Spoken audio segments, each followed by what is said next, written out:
today. Thank you. Great to be here. So I'm very excited to have you in the studio. We have lots to talk about, but first of all, happy Quahog Week. Happy Quahog Week. I've been celebrating all week, eating lots and lots of quahogs.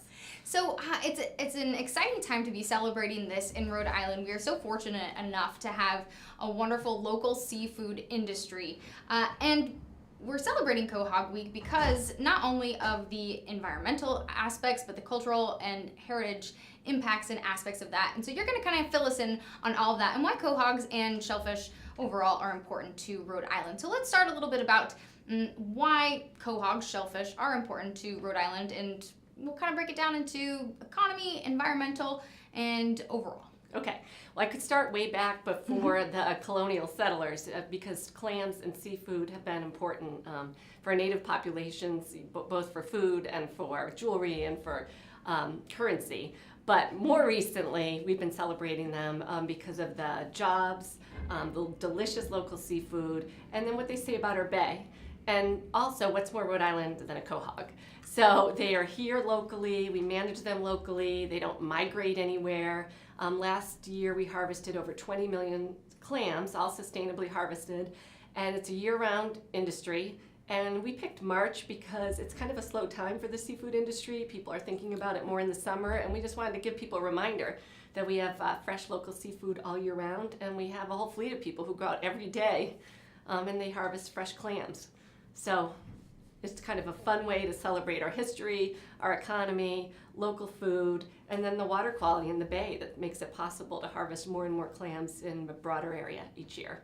I think that's so fascinating too that we're looking at the timing, and because I was going to ask you kind of what's the point of all this, right? So we're looking at March specifically.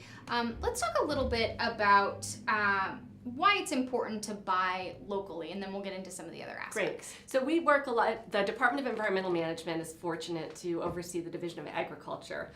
So get fresh, buy local. We work very hard on trying to increase the amount of food that is produced and consumed locally.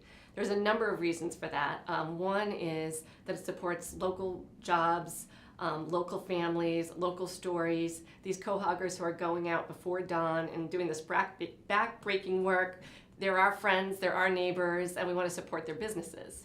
But on top of that, we're not transporting food anywhere. It's fresh. We're not spending gas and not really knowing where it comes from. We know the water quality in the areas that we harvest fish and shellfish in the bay is good.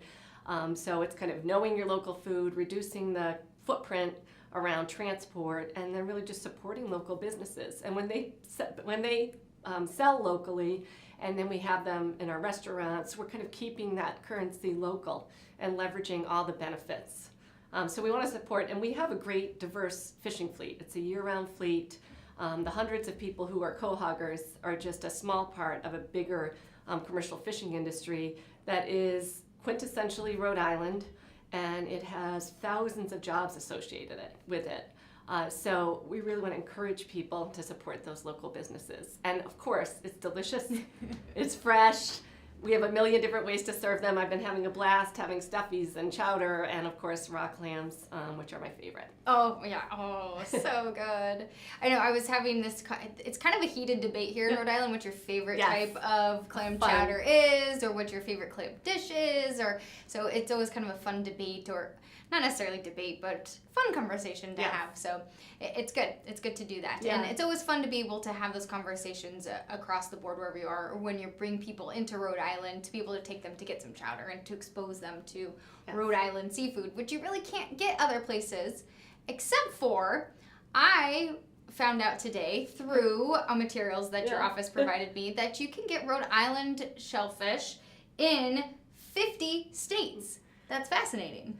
Well, I think it might have been that all 50 states have shellfish, harvest shellfish, that we're talking about the importance of shellfish. Okay. I think that might have been the fact. But I want to say about Quahog Week that, yes, we picked March because it's kind of a slow time, and we want to remind people we have this fresh seafood all year round. But we do have 22 restaurants that have signed up to feature quahogs this week, and Dave's Marketplace as well. So if you look on www.riseafood.com, there's all this information about Quahog Week and the restaurants that are participating. They're not the only ones who are serving local seafood, but they kind of signed up to promote quahogs this week. So get it at Dave's. Local, buy local, at a local place. Let's talk a little bit more about the economy. You're talking about Rhode Island fisher people going out and doing this labor. Let's talk a little bit about how this really is embedded in our economy and has been for quite some time. And when you are looking at the numbers, it really is quite remarkable, whether you're talking about the fishing ports and how much we export or how much we're bringing in, jobs and that sort of thing. Really, how integrated is, whether it's fishing or shellfishing, Right. how big of this is it to our economy? So we have thousands of fishermen in Rhode Island. For the shell fishermen, there's probably about 200-300 who are doing it as their main living, and then other people are doing it to supplement an income. It might be a teacher who's going out with a license in the summertime. I do want to say, and I'll get back to your question, that anyone can go for free with a rake and dig for clams in areas that are safe and open for fishing. So it's a really cool thing about Rhode Island, that you can come here. Access. It's just is access. great. We're special that way. But in terms of we have over we have 240 boats at the Port of Galilee, 270, 40 at our port in Newport.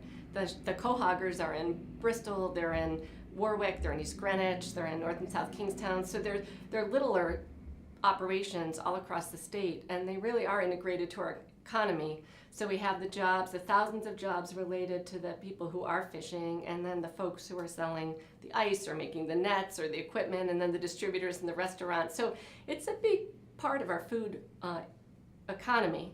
However, one of the interesting things, quahogs are probably mostly consumed locally, but a lot of our seafood is exported.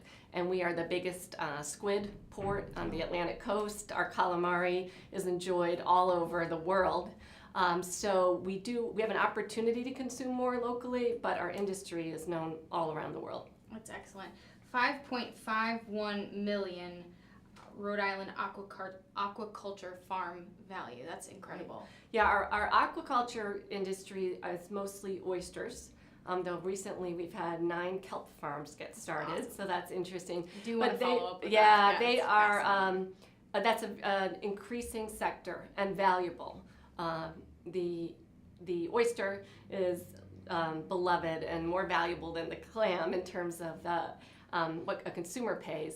So we see that as a growing area, and again, it reflects our very good water quality. And that, let me just say on that, our water quality has improved dramatically over the last 20 years, and we have the cleanest bay that we've had in 100 years. So that means that the DEM has been able to open more and more areas to shellfishing because it's safe.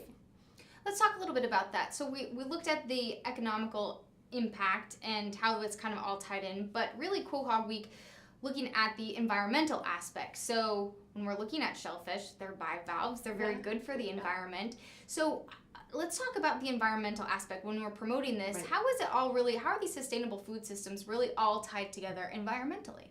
So the habitat, it's all about habitat. And the water quality is improved by reducing pollutants into our bay. It's as simple as that. It didn't happen without strong laws and a lot of enforcement, but the water quality and the ability to make sure we're not getting all sorts of pollutants from our industries and from our wastewater treatment facilities into the bay has made a real revival where we have both people recreating in the upper bay and then fishing in the upper bay. And we have seen where the water quality's improved, the habitat's improved. So we sustainably manage all of our fish stocks based on science. So you look at these clams, you can only harvest them when they get big enough, and you can almost only harvest a certain amount. So we make sure it's a real renewable resource. And they filter water, they're part of the habitat, they're part of improving water quality. So they serve an ecosystem function, and then of course they're delicious on your plate. I mean, it really is fascinating. And time again, having these conversations with experts like yourself, that people talk about the water quality in the bay has improved drastically over the course of the years through efforts of Rhode Islanders. Right. Are we where we want to be? And do we have goals for the next 5 years, 10 years for the shellfishing industry, for the environmental industry? Are we where we want to be, and where are we looking at for the future? So I'll answer that in 2 ways. In terms of water quality, we want to keep reducing stormwater runoff from our roads and bridges and our parking lots. So that's something we're continuing to work on. And of course, we're concerned about climate change. And that does alter the dynamic in our waterways. As the water gets warmer, you'll have more algae blooms. And so it's something that we're really concerned about and working on in many directions. With the fishing industry, our shell fishing industry has had ups and downs as the bay has changed, as the economy's changed. We think we're on an upswing. If we can eat local, we can increase the value to our local businesses. And we believe that our diverse fishing industry is vibrant and that we have more opportunities for it to grow. Fascinating. And what I think is so cool about Rhode Island is that it really is all tied together. And so that there are multiple partnering agencies that are continuing to work together that you might not see other places. Right. I do want to ask you, because you mentioned that there's continuing efforts for kelp farms, so we are seeing to that grow. I've had conversations with people here, not only in the culinary side of things that are harvesting kelp, but had conversations as well for sea vegetables and their efforts for biofuels.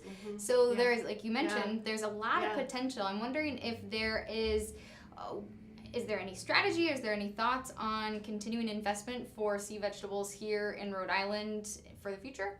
So talking about partnerships, the Coastal Resources Management Council is the lead agency on aquaculture, and we work closely with them every day.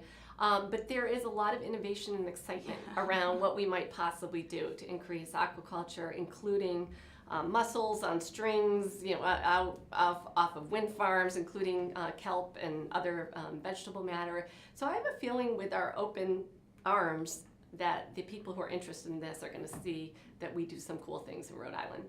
Okay, so I guess wait and see. Yeah, wait and see. But honestly, there's a lot. Fascinating. It's fascinating. Right, and people who are interested in this, the Roger Williams University has a great training program, and you see people, entrepreneurs, really coming up with ideas, and we're just trying to be fertile ground for them to grow. Especially like you mentioned with the ocean temperatures changing, we're not really knowing where to go, so the potential for this market could be huge. We just kind of have to see where it goes, and we have the water. We have the water, but we're definitely careful. We have multiple uses of our waterways, so it's been an issue where we want to be very careful, and I think we've grown at the right pace, even though we've grown rapidly, and our seafood has an excellent reputation. Our shellfish, our squid, so I think it's one of the things we can really be proud of, and all of the restaurants that are working on Quahog Week, they're making connections with local quahoggers, local fishermen, so they know that their food is fresh, that it's coming from a local business, and I think that's really exciting to the consumer too.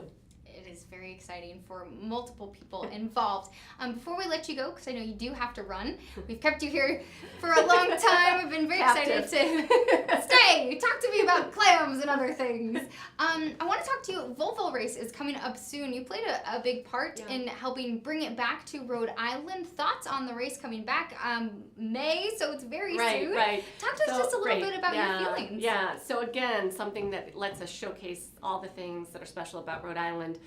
Newport and our Fort Adams State Park is the one North American stopover for this round-the-world sailing race, which has the best athletes in that field doing this very exciting race. So it's coming to Newport. We don't know the exact day that these boats come from Brazil because it's a race. But the village opens on May 8th. There will be racing around the Fort Adams State Park on the 19th, and the boats will be coming in, and there's an exploration zone to learn about science with the Graduate School of Oceanography. There's all sorts of food vendors, local food. It's just a lot of excitement around these very modern racing boats and all of the teams from around the world. So we think it's fantastic. We get to showcase the beauty of Rhode Island, our sailing and maritime history, the wind that we're using for our first offshore wind farm that is powering sailboats and has throughout our history. And I can't tell you how much fun it is. Last year we had about 130,000 people. There's music, there's excitement. It's a gorgeous place to be. It makes you really proud of Rhode Island. So May 8th is when it opens. The boats will arrive probably the 10th or 11th, and then there's just lots of excitement. And that last weekend, the 19th and 20th, it's the place to be. It's very exciting. Looking forward to having that there. And as a person who helps kind of guide this integral part of bringing it, thanks. You're welcome. I think it's fantastic for Rhode Island. I mean, we competed against many other places, Baltimore, Miami, Boston, New York, And so I was just talking to some of the race organizers 3 years ago when they were here. They thought it was the absolute best venue. People wanted to come back. I'm hoping we can make it a permanent part of this very exciting around the world ocean race. Me too. Well, thank you so much, Janet, for joining us today. Janet Coit, the director of the DEM here. Go out and get yourself some local shellfish. Go eat clams. Go eat some clams. I know that's what I sometimes I just get too much. That's what I'm going to do. That's what I'm going to do tonight. All right, we're wrapping up here on GoLocal Live and the Navigant Credit Union Broadcast Center. Thanks so much for joining us Thank you. here today. I'm Molly O'Brien. We'll see you.